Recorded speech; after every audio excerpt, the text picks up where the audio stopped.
Untuk informasi lebih lengkap dan berita terkait, klik link deskripsi. Dan jangan lupa juga untuk download aplikasi CNBC Indonesia yang tersedia di Play Store dan juga App Store. Jangan lupa subscribe ya. Termasuk dari awal judulnya saja masih banyak pro and con. Pro kontranya sangat kuat sekali. Nah, saya berharap ini bisa dibahas lebih lanjut dengan Kementerian Teknis, termasuk Kementerian Perindustrian dan Perdagangan dan Kementerian Perekonomian sebelum kita masuk ke legislatif atau ke DPR, karena ini sangat banyak sekali yang harus disiapkan, kajian-kajian dampak ekonomi, dampak sosial, dan lain sebagainya. Termasuk bagaimana kita harus mengangkat peluang-peluang minuman beralkohol ini untuk kepentingan Indonesia sendiri. Nah, oleh sebab itu saya sangat berharap ini semua bisa dibahas terlebih dahulu di teknis, baru ke parlemen. Dan tentunya ini berita ini pun saya baru mendengar juga dari teman-teman media bahwa sudah ada pembahasan atau usulan dari rekan-rekan di DPR seperti itu.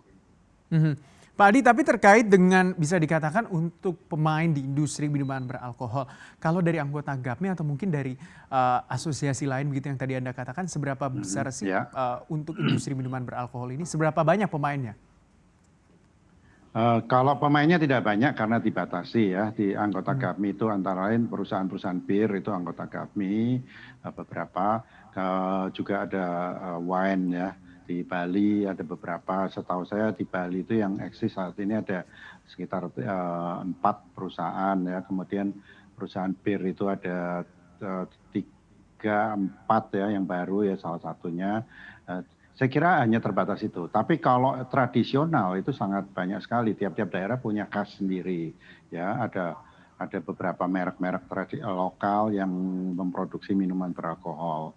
Di samping itu juga ada tradisi-tradisi untuk upacara-upacara adat seperti di Bali dan lain sebagainya. Nah, terus terang jumlahnya tidak banyak.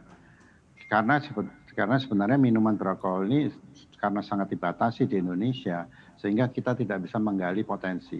Kalau saran saya sebaiknya pemerintah memikirkan lagi bagaimana minuman beralkohol ini diberikan keleluasaan tapi dengan pengawasan yang ketat dan juga apalagi kalau itu bisa ekspor. Saya kira ini juga satu peluang yang bisa kita manfaatkan karena kebutuhan dunia saya yakin sangat besar sekali.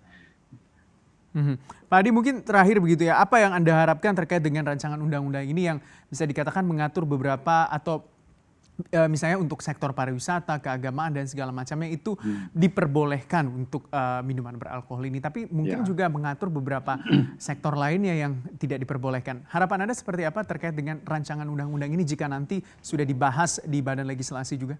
Ya.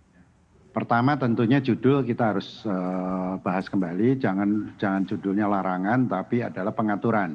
Ini akan lebih kondusif baik bagi ekonomi maupun dari sisi sosial ya.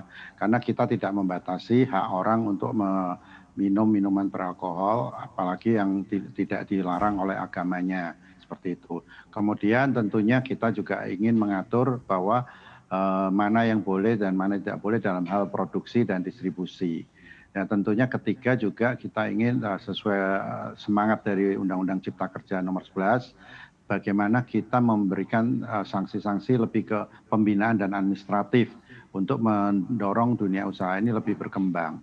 Ya, dan keempat saya ingin mendapatkan memasukkan sebenarnya kalau bisa dalam undang-undang ini didorong bagaimana kita memanfaatkan produksi dalam negeri minuman beralkohol untuk kepentingan ekspor.